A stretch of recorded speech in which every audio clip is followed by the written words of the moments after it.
All right. Tubalamusizaako mwenna mugamba mutya. Ndi wano ne Honorable Abdallah Walangalira eyabadde namba 3 yakutte kya namba 3 mu Kampala Central. Okitegera agenda kunyumiza akalulu nga bwe kaabadde.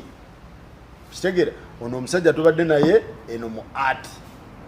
Banga lyonna tubadde naye banga lyonna. Okufuna obululu obungi si buyinza. So waliwo firimu endala erino zannyo kubanga crowds, by the way, bannabyabufuzi bangi babeera ne crowds. And then crowds fail to turn into votes. But in case you have the crowds and crowds turn into votes, then how do those votes turn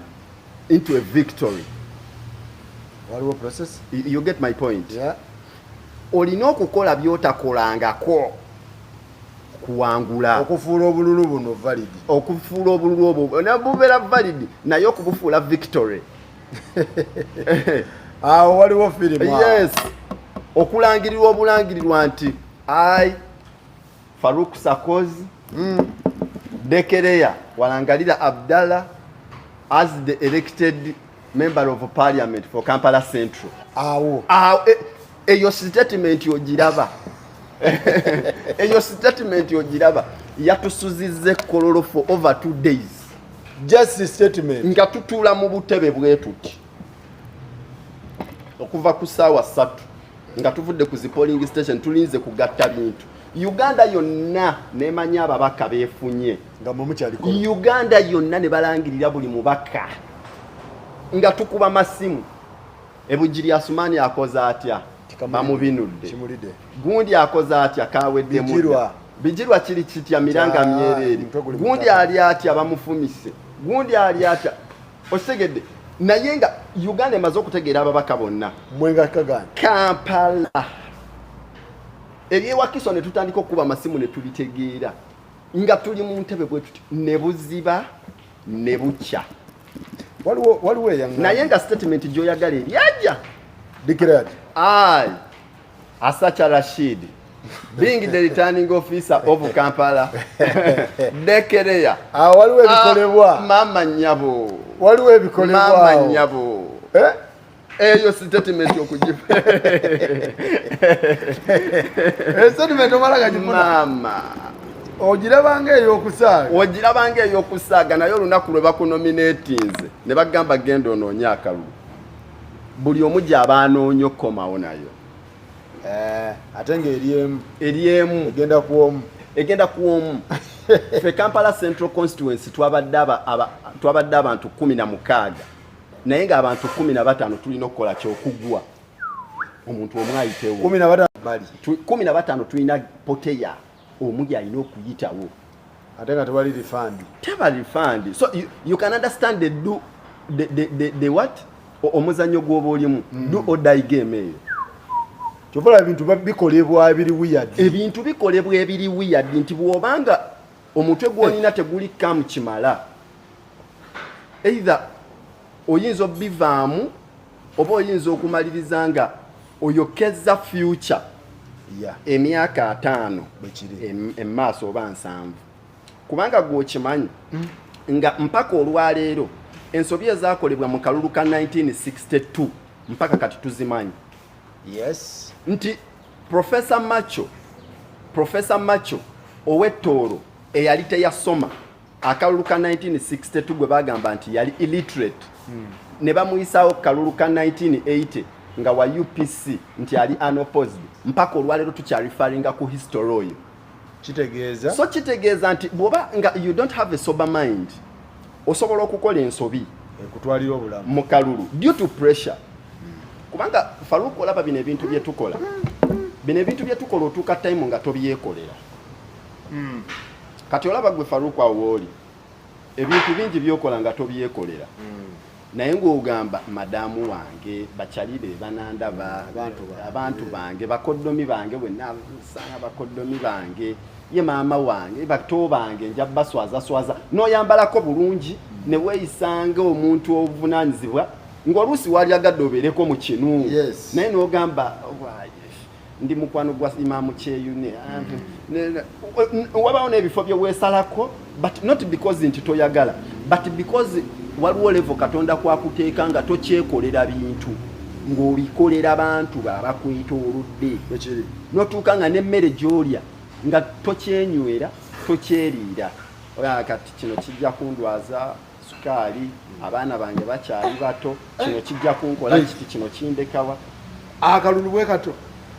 bwe katyo kakati era otuuka time nga kyokola tokiko kyabadde kitya mu Central Kampala Central kuba wabadde ku Kampala Central this is legacy abantu 16 wavuddeyo na namba meka namba 3 nze namba 3 wa Kampala Central soko tunyumize firimu twawulidde obubbi bwabaddewo kakati bintu byatabuse Kampala Central being nti gwe mutima gwa Uganda interest za government interest za state ziba nyingi ku Kampala Central okuwangula ekifo kya Kampala Central kyekiri kyenkugambye nti you have to go an extra mile. Kampala Central n'aba opposition we tuli tweterezeza nga twagala okumutwala tugenda kuddamu tutuule genuinely we tuli batwagala okumuwangulako kubanga tuyinza regime eno yinza okuvaawo nga tetuwangudde ku Kampala Central kisoboka bulungi nnyo bamwagala anti nze natuuka time nenzikiriza nti Lubongo yawangudde atukubye anti kyovola beera nze congratulate message gye nakoze na congratulate nze Lubongo nze gwe nalabye kubanga yagenda okuwera saawa emu nzikiriza atukubye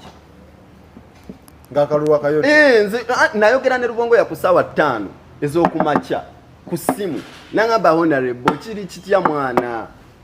mpulira eyo basajja biki bye bakola omwana batuvuunula honorable nengamba omusajja w'oku Harvard ayize n'oluniga lwaffe nangamba honorable ne muga honorable nze ndi mu Kisenyi nangamba ekisenyi okimanyi mpulira emivuyo gifuuse emivuyo ne muga honorable mpereza manpower kubanga nze manpower gwe nnina mutono no anti etuuka time nga mulina okukwatagana nga opposition byebiri byegambye nti wabaawo ebikolebwa outside nga tolina kukyogera mu bantu kati nze kino nkyogera lwakubanga tekirina kyekikosa timutuuka ne mukwataganamu mulina okutuuka ne mukwatagana nga bwolaba nti Mabirizi Joseph Ayton ow'ekitiibwa yatuuka mu kampeyini n'agamba emutalekerawo okukwata abantu bakyagulanyi nnyimiriza kampeyini ne mu kalulu akawedde kyaliwo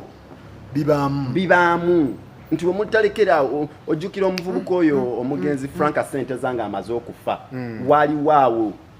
era ba presidential candidates abamu ne bayimiriza campaigns zaabwe naye ng'afudde si wa mu kampu yaabwe kati nange kyatuuka time nga tulina okukwatagana money power Lubongo yakwe ku money power ekisenyi nga kikaayi nga bitabuse kyekyatabula polling sessions z'omu Kisenyi ati bantu baagala eri statement gye nagambye yes Kisenyi yali agira Kisenyi asalawo kinene Kisenyi asalawo kinene kubanga Kisenyi alimu 1 2 ne 3 ate being nti abantu abalondera mu Kisenyi nabo bangi osegeera kati awo buli omu aba ayagala kukola ki kugeneratingawo bululu yes buli omu aba ayagala kugeneratingawo bululu nze gambye njogera ne Lubongo ya sawa nga 5 awo nangamba bituufu ne mugamba amazima bituufu kubanga ndi ku siini ebintu bitabuse ne mugamba naye mpeereza ku ki money power kubanga nze ba agents bange bankubira essimu bangamba honorable batutwala na Kivubo Bulu mbabuuza ani abatwala nti abasajja b'ebyokwerinda honorable batutwala honorable nnyuma ki ekibatwaza nti batugamba tetulina ttaaga naye ng'ate balina ki balina appointment letters zange nengamba tekisoboka kantuukaawo nenziruka emisinde ntuukawo nga kituufu babatwala olwo bajjawo baki ba agents babere open ntuukawo bana abebyokwenira bangamba honorable what is it are you supposed to be here nembagamba why not nti these people bano bave why nti tebalina nazitaga tebalina taga tutegeera tutya baani nanga ate nga balina appointment letter signed by me nebagamba kyetaaga zitaga kati ngataga nze nakoze eki nayita n'ebintu ebiri extra bingi nozijjayo taga nembawo abaana sajja ne bagamba ono omulenzi storage malo bawa zitaga banganayo obudde buweddeyo kati polling kati ddala agent aba ayagala ki ku polling station ku ssaawa zino 4 ez'okumakya obulwa red box twamaze dozisumulula kati bano tekyetaagisa kati awo neŋŋamba nno kati ono omuwala waliwo omuwala yali akulembedde ebyokulondesa awo omuwala mutoototo neŋŋamba nno kati nno omuwala agenda kutegeera lwaki enkoko terya kyaggulo nemugamba gwe do you know who you're dealing with naga kati ndo esimu ezitandika okwekubirwa awo alindako nabwa kakayayi mukaleke muleka abantu bakajaletegwe muleka abantu kajaleta John bantu bange ne babaleka ne batuula olwo abalubongoya sirina gwendaba akalubwe katyo ngeno bankubira owo mu industry yakuba bano batugobawo ate lwaki babagoba bano batukwata ate kati abasajja bakufuula busy ne bakufrustratinga ne bakubreakinga down kyeki nagambye olina okubanga oli soba bino ebyokukyamukirira bye tubamu nga tukyamukira tebisobola kujjako Museveni tebisobola kutuwa buyinza tebisobola kutuwa buwanguzi parliamentary level olina okuba solid ate ng'oli soba ate ng'oli calm nga n'ebinyiza nga n'ebikujjako bitunulira n'omanya nti this is a provocation bukyankalana n'ovaako this is a provocation and it's deliberate tumucyankalanya aveeko tufune justification y'okumuyoola nobera ize yes nenga ate oli solid nnyo ate ng'oli soba kati obudde butandika okutambula ogenda okuddamu okuyitamu rawundi endala nga ba polling agents abamu tebakukubidde n'amasimu naye nga bavuddewo bagala sente ate bagala sente babawadde sente bakivuddemu oli tajjawo ba polling agents bo mbulwakuba oli w'amaanyi nnyo asobola okubajjawo either oli w'amaanyi oba baveewo azannya emizannyo gye n'abookya n'abajjawo yes tebabakutte obula babajje mu bujja tebabakutte babajjeewo wamuwadde emitwalo 2 oli amuwadde 5 n'agamba amugambye mutabani agamba jeedi saagala kulaba wano olina polling stations 262 buli mwana omuwadde emitwalo 2 sente mmeka ze weetaaga oli amuladde zike ku last day sente mmeka ze weetaaga okufacilitatinga abantu bano olina okukola taaga ez'omu bulago taaga 262 ate okolemuko ne extra buli taaga bagikoledde 15,500 ku 3 okoze taaga mmeka kati roughly obeerawo nga ku lunaku olusembayo mu kalulu sente ze weetaaga nazo mpitirivu okukuuma obukuumi akalulu osegedde financially logistically olina okuba rich ebyo byonna osobola obikola era still ne bakufrustratinga yes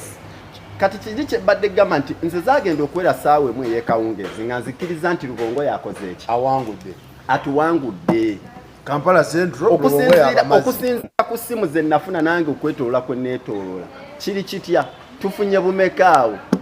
nti tulina 6 tufunye bumeka tulina buno tufunye bumeka tulina buli tufunye bumeka tulina buno ate Muhanji alina buno ate Luzi alina buno Lubongo yalina kubanga Luzi wasala zitolo Luzi wasala zitolo big up on yourself brother nga bakubuuza omuntu omubuuza owandiika tambula tuandika kwaga kan tufunye bumeka ate gundi afunye bumeka nojjango owandiika zigenda owera ssaawa emu nze nga nzikiriza gwe n'ogamba Lubongoya atumaze atulidde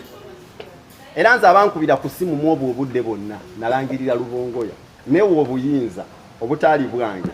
owaye muli mutya atukubye muli mutya Lubongoya atulidde nze nga nzikiriza mu mutima gwange nga nzikiriza Lubongoya akoze ki atumaze era nze nagenda okugenda ku polling station ku Tale Center e Kololo nga nkimanyi Lubongoya akoze ki tumaze era we natuka ku polling station actually mu tenti ya Kampala Central nze yasookawo saawa 3 ez'ekiro nga bakandidates abalala tebannajja kuba buli omu yalina tenti ye buli omu bamukolera tenti ye nentuuka ndowooza I was followed by Right Honorable Mr. Kabanda naye naatuuka tiimu ye neetuuka ne bambuuzaako biki ne Hajjati naye kennyini ne twebuuzaako nangamba Mutabanyi how are you wandimu kikyo nnemesa no Hajjati ali calm mchala ali easy I don't know naye ayogera ayogera in a calm way hello Mutabanyi bannakana ng'oli kato kati gwe muli eyo kati osegedde karate bikwataganira wa no Hajjati emyaka gyaliko si mukadde naye mukulu kati kwegamba obeera mu myaka gy'abatabani be oli mwamuto ne tunyumyamu awo ne mugamba Hajjati okimye eki nakimubuuza nangamba Mutabanyi nangirira mbakubye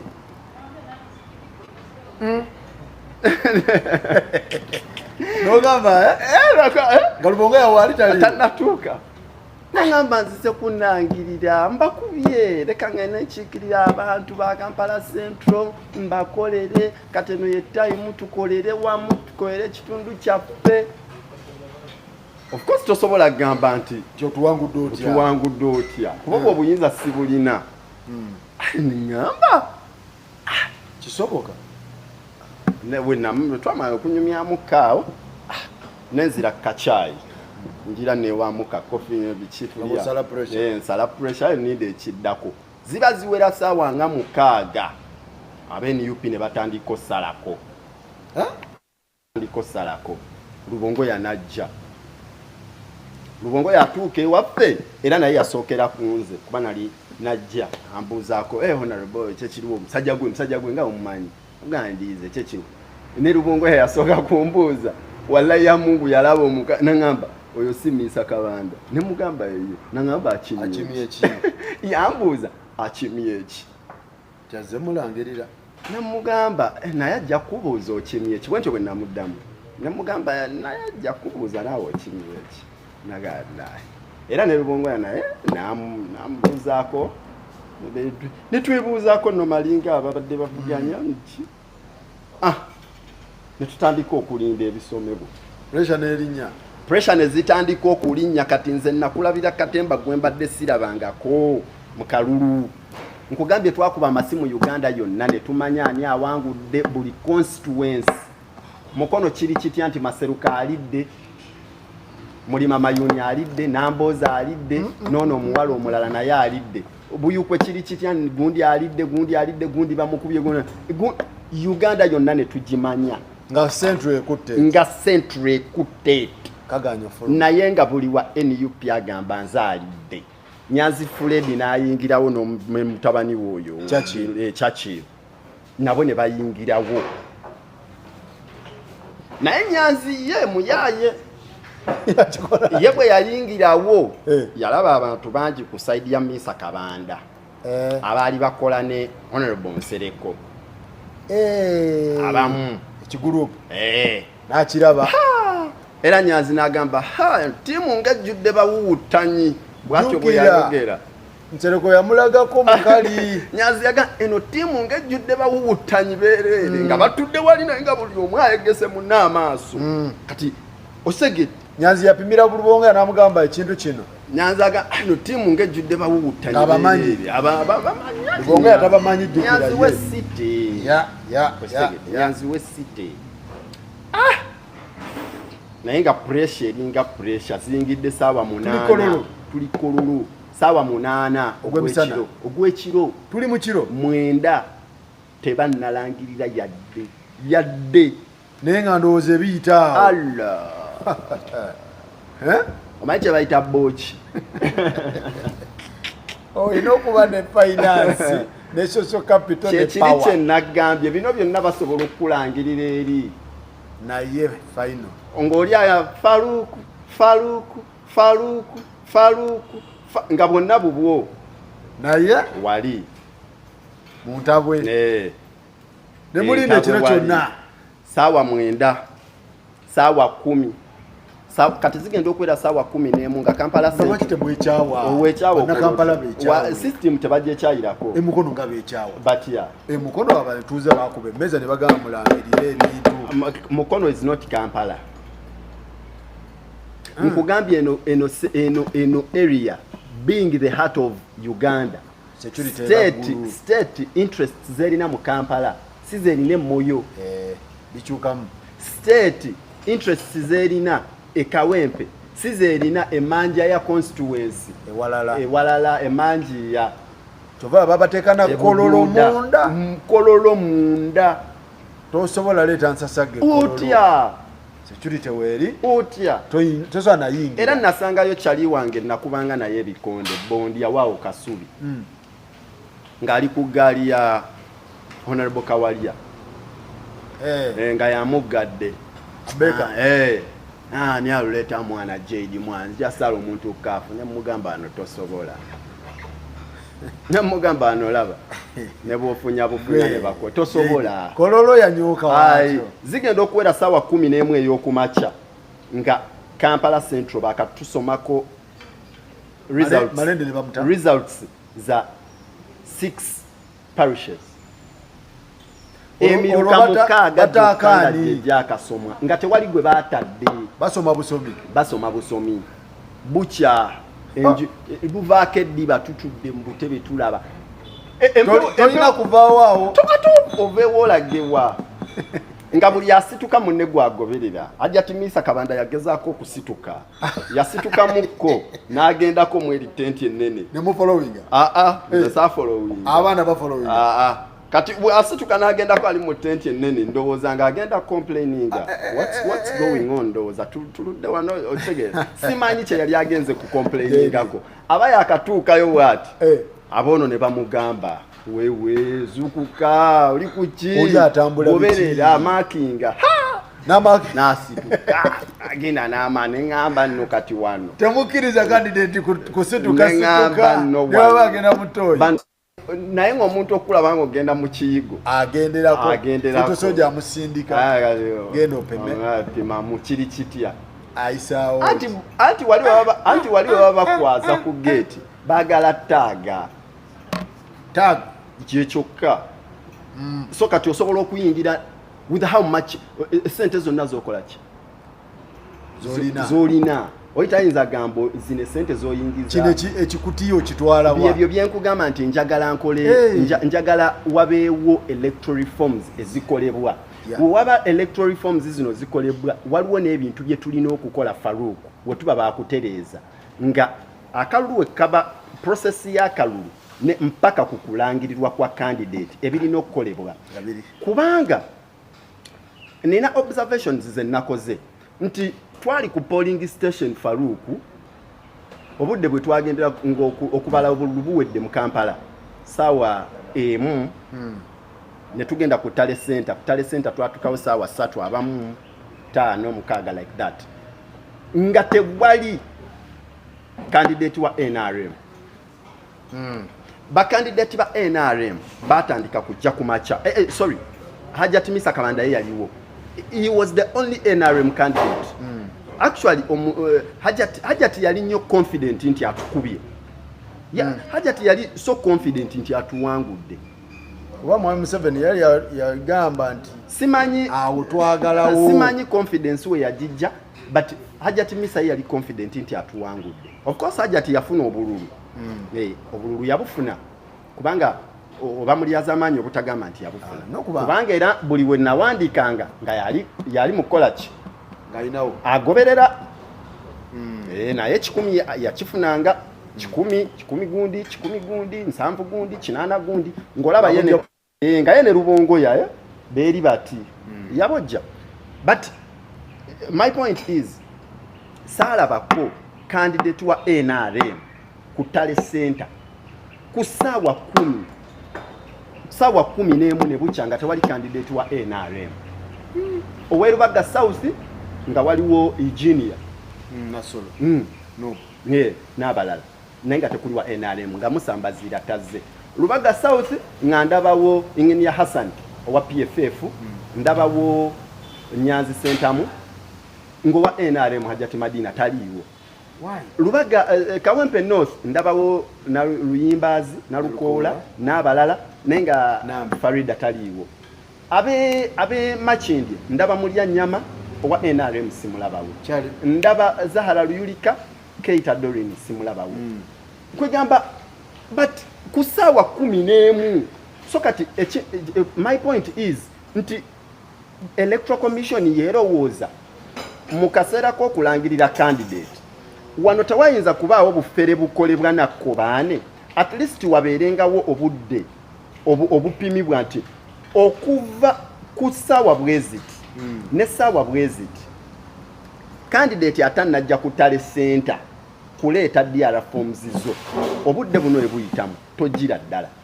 okimanyi nga ba candidates abamu DR forms bazireta ku macha bingi nnyo ebisobola okukolebwa mu buno kyeneebuuza bingi nnyo ebisobola okukolebwa mu buno obudde so nga bwe kiri nti alina okulangirirwa mu ssaawa 48 it is understandable kubanga electoral commission yeetaaga obudde it is very fine but sawa mmeka electoral commission zerino komako ku receiving DR forms zaba candidates. That is my point.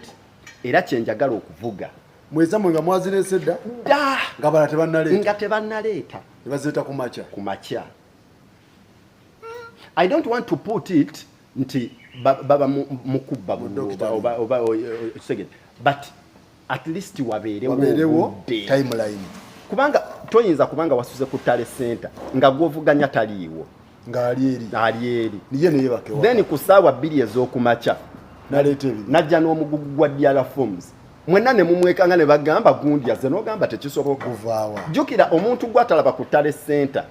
ye mu bwonga akitwala nti gundi akonsindinze ki defeat yes awanguddwa kkiriza n'ayingirawo kumacha mugenda omulaba n'endulundu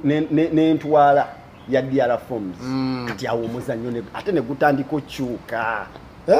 ate awo nakulabira amaziga nga Madina Nsereko wa Kawempe South ayingiddewo kumacha Nyanzi yasuzeewo ono abirese kumacha yes bivaawa agamba nzagirina bifubutukawa nzagirina constituency nzagirina awetaga waawo reform constituency nzagirina ate n'ekintu ekirala ekyokubba DR forms zino abantu babatya kukusurroundinga anti ebyobwongo byonna bigaana kati ebyobwongo byonna bigaana nga balina ku applyinga force nga azirina gwe bagwira azireete oba yagala oba tayagala DR forms akole ki nga ate tuli kololo anti gwe tebakubangako ng'ate owa poliisi aprotectinga ali mu kukuba eza Nyanzi nagenda owulira nti bazibbidde kololo confiscated yes unknown people yayingidde atya kubanga batuzanya omuzannyo mungi nti gwe ojja ng'oyingidde n'aba agents baaba babiri ate munno n'ayingira n'eggana ly'abantu yes yingira n'abameka ndowooza amateeka oba tegalinaawo kagundi amateeka simanyi for sure simanyi wetagako reforms for sure simanyi naye walina okubaawo reforms but kubanga nze saalabako candidate wa NRM njogera mazima nga ntunudde wano wentunula nga saalabako candidate wa NRM nga ze n'abantu basatu sirina bayingira n'abantu bangi ate bano aba opposition kyokka bayingira n'abantu bangi ate ne ku gate ne balekawo abantu bangi nti we muva eno nga mwetwala eno wegulema ku gate kiggwa wali bawo yes kalulu kabeera ddudaayi akalulu bakafuula ddudaayi kati so unfortunate process bweti etuleetera abakulembeze be tutaalonda nga mbutuufu abantu simu abaamulonda. miisa akawangula atya? miisa tusiibawo bukya saawa 4:05 tambula ngamba nayo manyi nanziruka ewaka nkole ku refreshment nkomewo nenziruka dakiika nga 4 nenkomawo twasiibawo kati kyova olaba Uncle Lewis ye yeekyanga Lewis ye yeekyanga agamba ngenze era David Lewis simanyi ndowooza oba ye yakitegeera nti tagenda kulangirirwa I don't know naye ye yagamba obudde bwemmaze wano n'ebiri mu kukolebwa byendaba tewali sisobola sigala nga ndi wano kambaviire official agent wange ajja kuŋŋamba tebakikola intentionally bakalwise abekyamu ekyawe abakiva mu Faruku obwedda byenkugamba nti provocations bazikola nga ziri deliberate. They are breaking you down. Omanyi omuntu akutakuba knockout. Omanyi omuntu nga tagenda kukuba knockout. Sana kyakola. Ebikondo obiraba. Omuntu nga akusobola teyetaaga kukuba knockout. Kuba amanya ina rounds 12. So he breaks you round by round. Naku breaking anotuka mu round ey'omukaaga. Either nga gwani no kuwanika naye nga ye tagenda kukuba keo mbogwe kibabakola. Yes, kati bajja baku breakinga mu campaigns omwe ne baku frustratinga akalulu n'okanoonyeza mu bugubi n'otuuka ku notuuka ku lunaku lw'okulonda ne baku frustratinga nnyo abantu bali mu makomera bano bagamba gundi bamukutte kamwocha mwana honorable olinga atusuddewo gundi bamukutte mwana onaga osegede honorable oli omulenzi mwana bamukubye bamuyiye eriiso tumudduse mu kakiriniki tetulinaamu kati ne bakufrustratinga ng'oliawo nogamba abaana b'abantu abali mu kusibwa abaana amagye gasazeeko bali kumenya kati bakufrustratinga n'otuuka nga bagenda ku breakinga kyekiri kye nagambye olina okuba nga oli soba kyokka nga ate oli opponenti wammwe talina kamukoonako nga ye ali ize akirinze ati ali ati talina kimugoba alinze eri statement ya returning officer onule ndoza yamugamba kwatirira bano bajja kowa kwatamu bano mekyayo omwagenze oyo tumumaze wakyaliwo ono ajja kugenda okay. So bwekityo bwekibeera nti basobola okubreakinga round by round kubanga wasuzeewo ate ne bakusiibyawo nga n'amasimu eno gakkubirwa amasimu gakkubirwa mu masimu agali mu kukubirwa mulimu ageetaaga essente Honorable kati oli bali abaana be basibye wakoze otya basibye abalenzi Cold Kampala bali 7 abo bakubira abo mu industry abagamba Honorable kati bali abaana mbutufu mwagala obululu naye kati wakoze kati gwe bamaze ekikyo naye kati abaana babakutte kati ne bagamba Honorable kati oli omwana bamwasiza omutwe kati ali mutwe kati lobeera frustrated afanda agambe jangu olina okubaawo wano eno kati nobeera frustrated kati nze listen to me, I have an interesting story. Nina agent wange wa mu industrial area nayawukana naye ekiro ku ssaawa 9 ku ssaawa 9 nga tuli ku drawing board tubala kakati industrial area tugenda kukola tuti ziri polling stations 7 industrial area olina oteekayo ba agents babiri ekitegeeza nga neetaaga ba agents bameka 14 ye yabanfunira nanoonya naye akalulu interestingly nawa pate yange ate yeesimbyewo he's a candidate ku bwa councillor twayawukana naye ssaawa 9 kiro tudraftinga kati tugenda kukola tuti mwana mu industry yababbirawo obululu tulina okuba kiini ku kino ne kino biki ngenda okkeera ku makya saamukubira simu nti nzija mu industrial area ssaawa ziba ziweranga 4 ndi mu industrial area n'abantu bange ngenda otuuka ku polling station namusanga ayambadde taaga ya Muhangi ngali ku gali ya Muhangi mwabadde naye ekiro ngate yagikulidde nga ne bali ba agents ba Muhangi gwe basabe ekyokulya bamugamba mwatugulire chai tetunanywa chai batukwasizza gwe naye nga nayawukanye naye ku ssaawa 9 ogw'ekiro nayawukana naye ku ssaawa 9 nenziramu okwogera naye ku ssaawa 11 omugwako ku macha no ku ssaawa 11 nga tuli ku ssimu kubanga kirawo obudde tebakwebaka eyo wiiki yonna tebakwebaka alo kati tugenda kukola bwe tuti kati muluwa kakati tulina tusale entoto tusale empenda zonna ssaawa 11 njogera ne bano ngenda omutuuka nya nga yanyumye netaaga ya Muhangi olobe yakupunidde nogwamu amaanyi sagwamu maanyi Faruku ndabye bingi plan B ng'ogirina plan B era namutunulirawo enti nantunulira wati nangamba naye kati nzo nenyaki ne mugamba gwolidde nkunenya akaluluga sikaba wiki people tolina kuba week mugambi olina okuba solid naye mu byonna si maso mentally ng'oli soba yes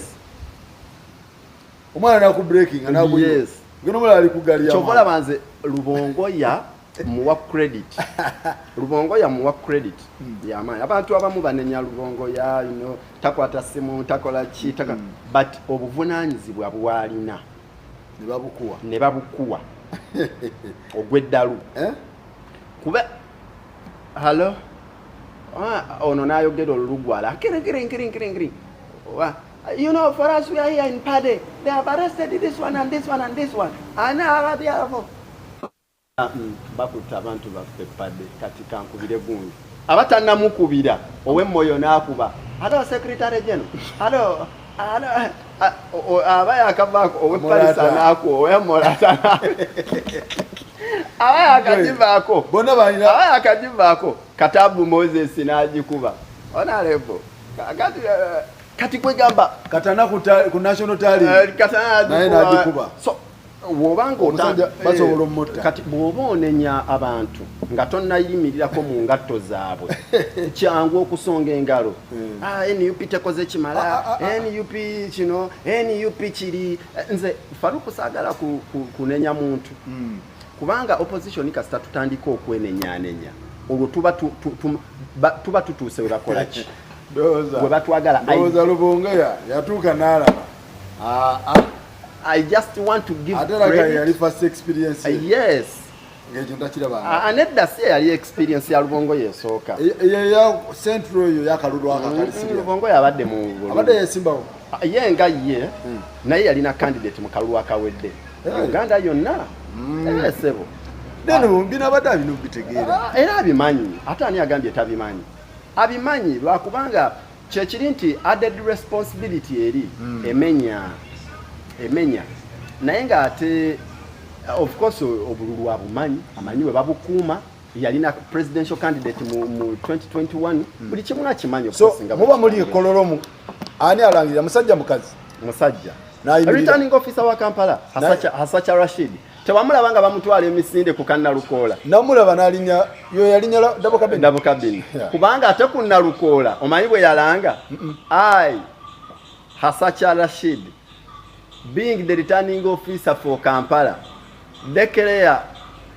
Nalukoola to be duly nominated teyagamba winner emeza ne bagikuba duly nominated for Kawempe South North constituency. Kawempe South North pressure ya budde pressure Chaka na yeka pressure na yeka mukwata anti bali walinga langa fatulanga agenda mu koti bibino langa bino nenda Lukoola mulaba asobola ebyobufuzi yamuleka ko president na mugamba langa na Lukoola mulaba pressure je yasaawa na Lukoola asobola ebyobufuzi nnyo is a politician yamugambo la jalanga na Lukoola yatuuka ku center house ali saawa nga 7 ogw'ekiro nga DR forms zize olaba bino bibagamba mbo bad DR forms ezanna lukola wali tosobola kuzibba kozi ng'omwambudde yaziteekawa yatula nazo yaziteeka ng'olina mwambula mwambuzi oyambula naye nalukola ng'agamba nze nkamaze musaamusanvu nkamazi actually nalukola saamulabako nga yeetalaatala bino byekwetala yatuula wamu gendako eri manju bwat tavaawo ng'abaagala okumubuuzaako n'okunyumya naye bajja waali n'anyumyamu awo olwali biki naye ng'ali bwati kati bino byonna bigenda okutandika okwanfoldinga biki actually nalukola n'okutandika okuba nga ayambusa ku ddoboozi lye misana ng'agamba obudde bugenze naye nga nalukola yati kati bino bano bebeekyanga ne badde eno ne benyiga buli kasonda nga nalukola ali ati kubanga nalukola ye imagine yalina nnene eva kuba n'abalala bawangulanga n'obululu 10 obululu 4 obululu 5 naye nalukola imagine ye yali nene kati nga ne gundi imagine ye yali nene nnyo eya engineer yali nene nga nalukola okumujjako diara form oyina mutwala naye oyina mutwalirako teyaziwa baana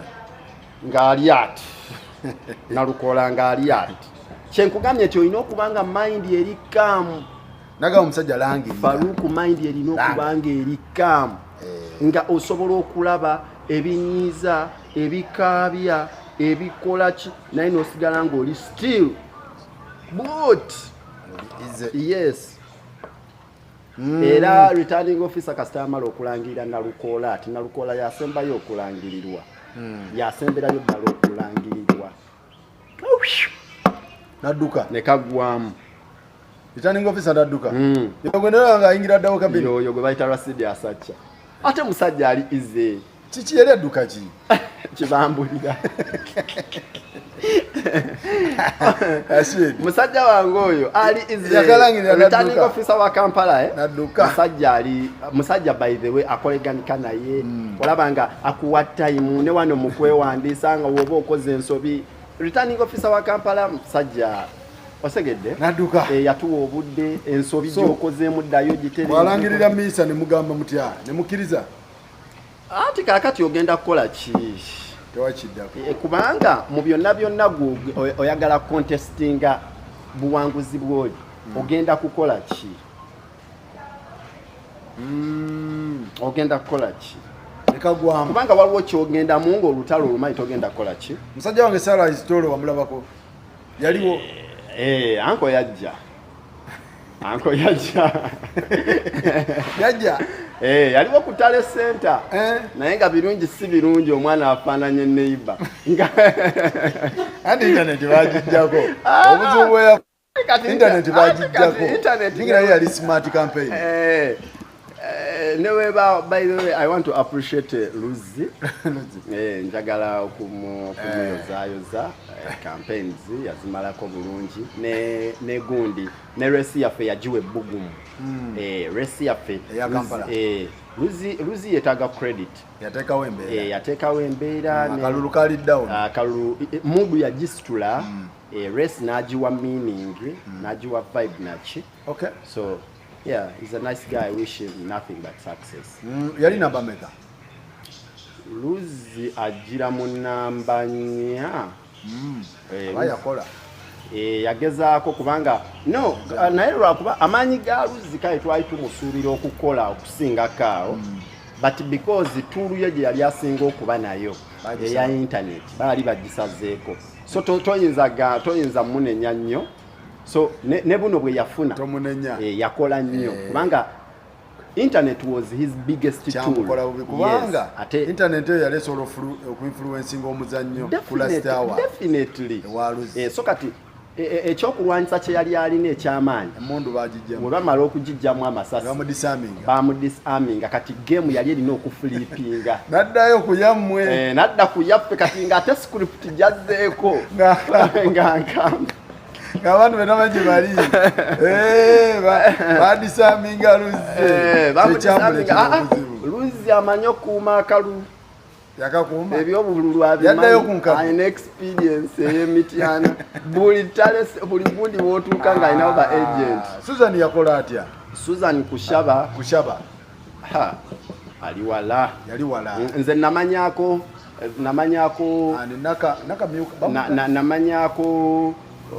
Honorable Minister, namanya Secretary General, then nembaddirira awo mu namba 3 nemmanyako Luzi Muhanji, kati abalala awo bano bamutesa ba Fiona ba Aida Nakuya ba Faruk Minawa Wanga Chiwa Fiona Natwera bali mwabo mu centro bali mu tubadde bantu 16 centro badde n'abantu 16 but okubeera vibrant okuvuganya yes okuvuganya era kino nakigamba wakola nakola nnyo nakola nnyo ate nga nali single handedly newe kikolodi strategy nakumanya lwakubanga pato yakuyamba pato yange yanyamba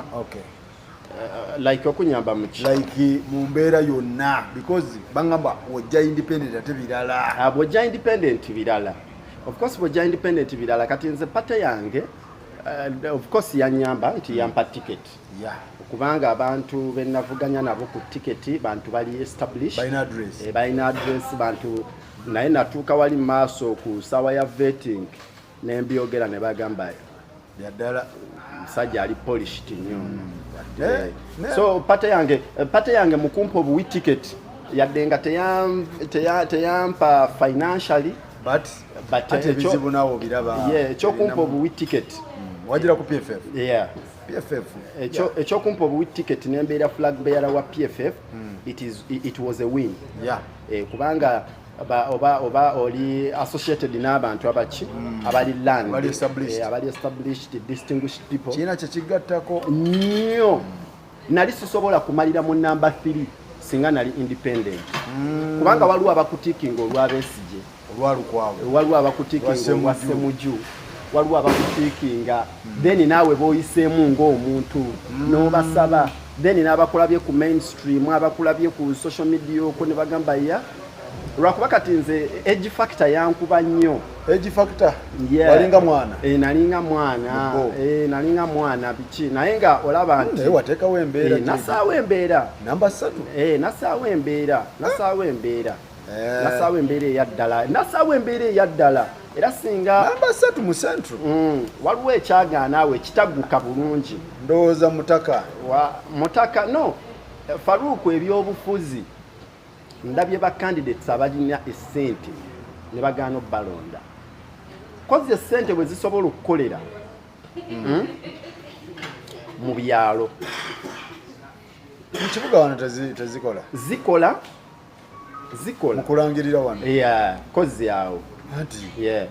naye no we tuba twogera ku kino ekiri fair kubanga nze saagala nnyo okuyita mu bypass VPN amenya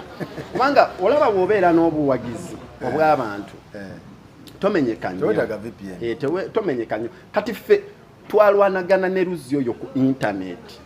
naye nga tosobola mumenya nga kagirina nga tosobola mumenya kati omuntu bw'aba amaze okumastaringa game ye nga yalina script yaye bw'ati mu ngalo ne bw'ogezaako okugikoppa ekuba kati yalina script ya internet nga yazanya nayo oba oyagala kukola kino n'akola kino kubanga tokosiza bypass omenyeka nnyo naye bw'obeera n'obuwagizi nga bw'abantu tomenyeka nnyo kati wakola otya wayita gwe ku ttaka wayita wansi kuba Luzi yayita waggulu Luzi yayita waggulu of course Honorable Minister yayita waggulu ne Misa yayitayo Misa naye yayita waggulu Misa nti Misa abadde ne advantage nti constituency eno agimanyi actually nze ne Misa constituency eno tugimanyi nnyo kubanga nze ndi muzaale waamu kati Misa ate abadde mukulembeze mu yo nga ye minister wa Kampala abadde of course abadde ku gundi ye Nakivuba for a long time Uhuru abamanyi era Uhuru bannaye Uhuru Misa ne wolaba Misa nga yebaza Uhuru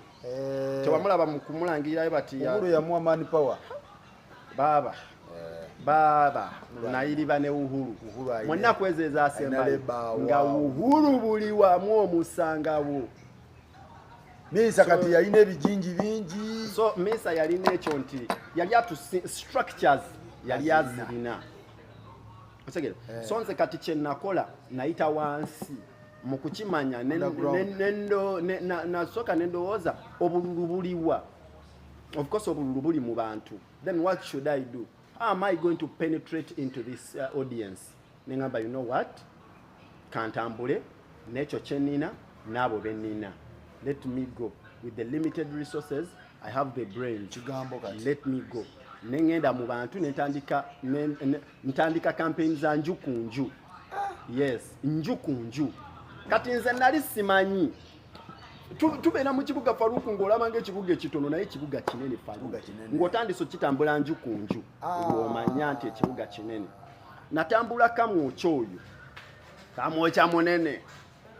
Kamwokya Kifumbira Green Valley Kisenyi natambula Kamwokya nali manyi nsobola omubaala olunaku olumu yagaana mulyango ku mulyango elo mami mujebale kansala nakwanjula bano of course ne botambudde nabo osege ne bakwanjula no saba akalu bwintu n'entambula muntu ku muntu kubanga nze nakakasa nti buli muntu ajja kundabako omuntu atagenda kundaba ku TV oba atajja kundabako na Faruku ajja kundabako physically kubanga ebipande nalina bitono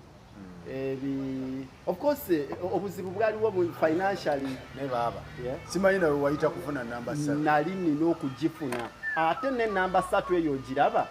waliwo basakulaba na basemujju nti muli katuuti mutambula basemujju naye wayita wansi basemujju nze sina gwe nali naye sina gwe nali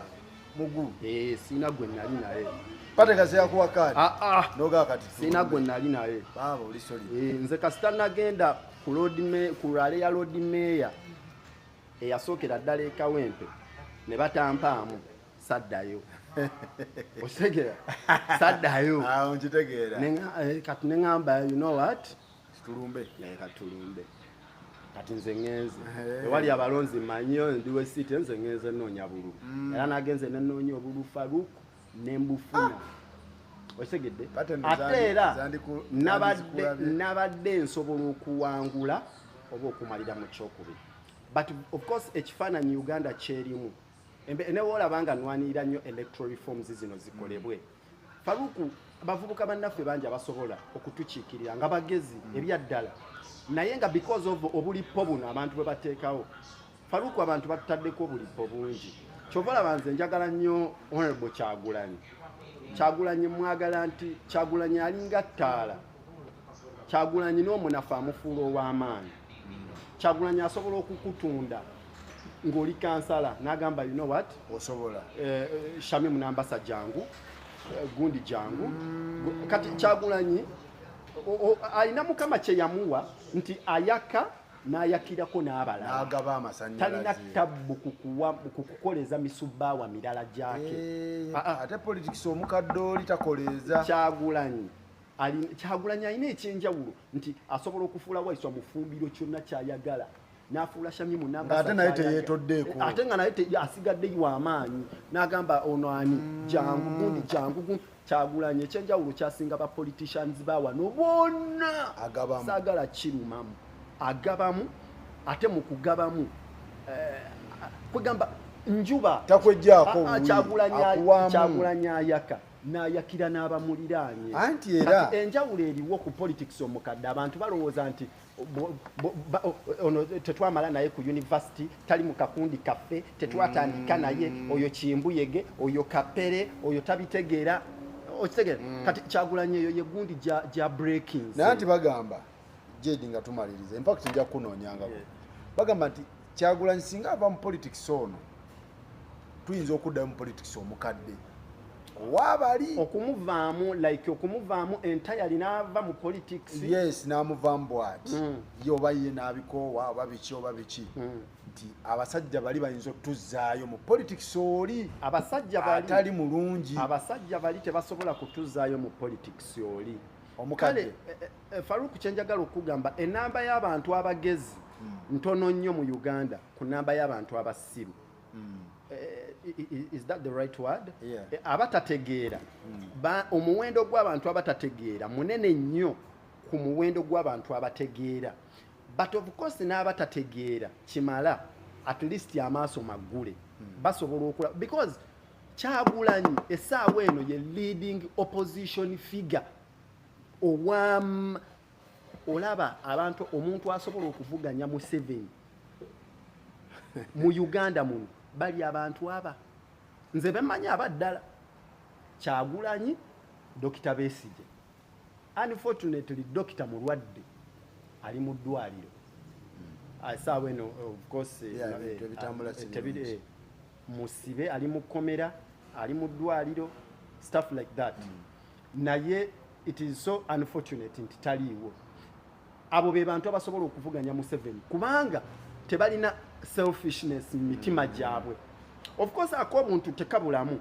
naye olabanga enkola Dr. Besigye gyakola ebintu bye bangi beyagabiramu bangi beyawamasanyalaze kyangu kati bw'oyagala okulumba Besigye oyinza okunoonya ensonga emukulumbya n'otagiraba. Bw'oyagala okulumba Kyagulanyi genuinely nga si bya kumuwalana osobola okunoonya ekimukuwalanya nga tokiraba koza awaddemu akuwa. Kati abantu bonna bolaba basika emiguwa ne Kyagulanyi njagala obeetegereze obakube mu ttooki ekiwalanya Kyagulanyi lwaki yansimbako omuntu, lwaki yanteekako wano omuntu, lwaki kino takikola nga bwenkya kubanga ffe otegedde as simple as that. Naye bw'oba otunuulidde Kyagulanyi ye nga Kyagulanyi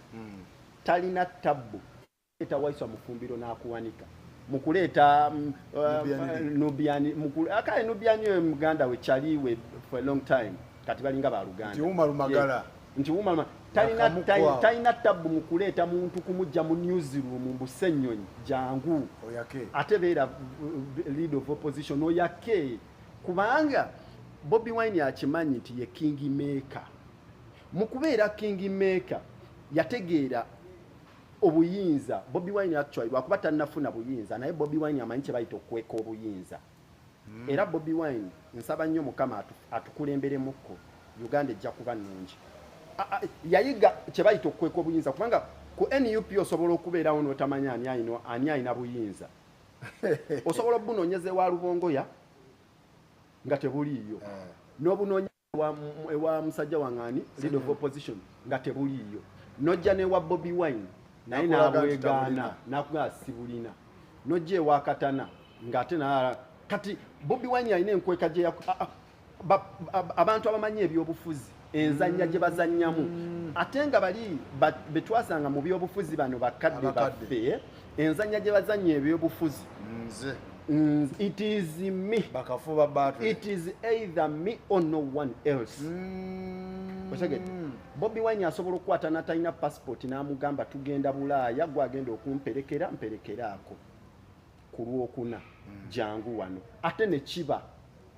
osegedde Bobi Wine ebintu Bobi Wine byakola abikola nga azannya but it is logical and strategic. Okay. Yeah. So nze musabira nnyo Mukama Katonda amuvuunuse bino byalimu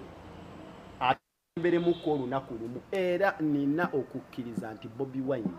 ajja kumala atukulembereko kubanga essaawa eno mu bannabyabufuzi by the way Uganda tetulina bannabyabufuzi bwetunuulira Faruku tugenda beera bakulembeze nze bampangudde mu kalulu but nkikkiriza bulungi nnyo nti ebyampanguza omulundi guno tebijja kumpanguza mulundi gujja. Olaba Abedi Nasa Mudyobole oweyigango oyo gwe babadde bayimba avuganyiza okumala emyaka aga Mudyobole guno gwa this is making guno gugenda weza mu mwaka gwa 2 yatandika yavuganya 2011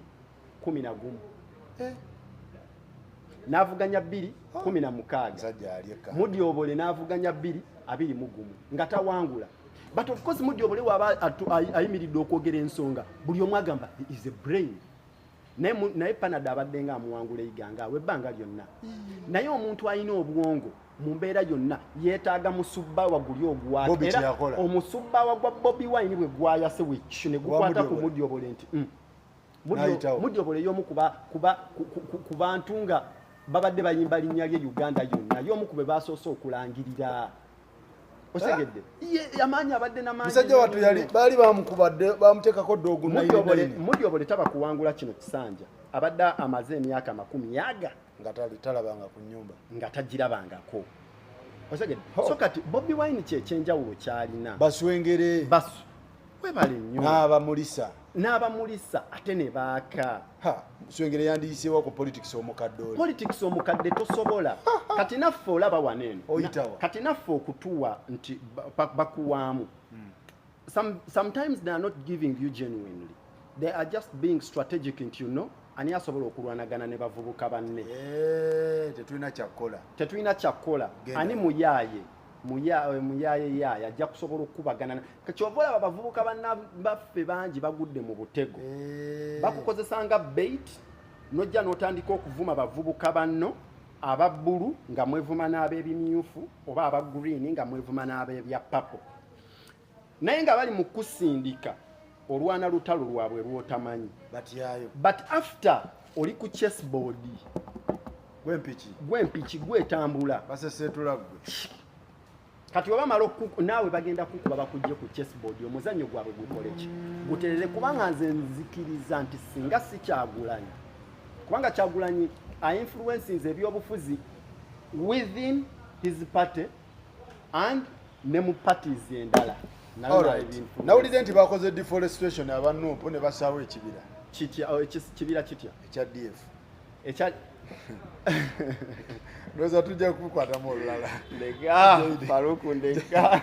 Mubakoze deforestation. Mudiye mukitegeza deforestation. Nedda kakati DF sawa eno era nalabye Honorable Mpuuga eggulo ku gundi press conference ngagamba tuwagira Lukwago. Nengamba omusajja ono kikyakola. Tugenda wameya tujjako kubaganyako ngakawedde. All right brother. Nayenga kwecho tubadde ne mugarange JD Abdallah Kampala Central yabadde namba 3. Abavubuka kino kina kikitegeeza. Time eno weeyitawo nga tewenyigidde mu kintu politics nakuba sama naddayo mu katiba kali. Owedde. Omuvubuka toyina wogenda yita. Owedde. Abasajja balina ekintu kye baali basibye nga bakisibye kitegera nga bateekako n'ennatti nga bateekako n'ennatti Museveni yaggala gate main gate bone baggala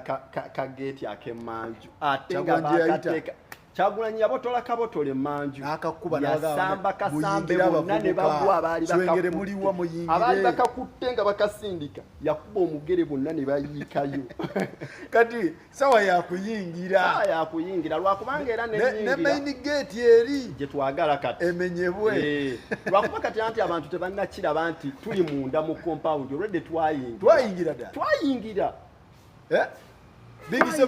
Big Seven yali akutaka jike mabega baji kutula tulina leader of opposition aina emyaka 38 for God's sake twayingira wakirabawa tulina ba commissioner tubadde nezaake wa myaka 2 simanya wa myaka 3 simanya mu musambu tuli mu compound what are you talking about olujirwa main gate yekyaga main gate tuli tugitiginya tufune master key tuli mugitiginya atenge rogiraba enayoyoma Sabuga Kyagulanyi yakuba akajji kemanju kisenge kyamenyeka kiba kibi nnyo okumuddako n'omuvoola kubanga abalya ku Kyagulanyi bangi naye Kyagulanyi n'avaawo abantu basobola okufa abantu tebamanyi abantu basobola Sebusiru bwanjoka zitanyinizo abantu balidde ku Kyagulanyi ate nga bakyamulyako waliwo omuntu Katonda gwe yawa ekyo muliye yes waliwo nze Faruku kati kankubulira abalira mu kuba amatuufu yes. abalira nze Faruku kati nze kankubulire yakantu kamu we nali promoter w'abayimbi mwana nalinga disappointed mu music industry nga malutoba ne chali wange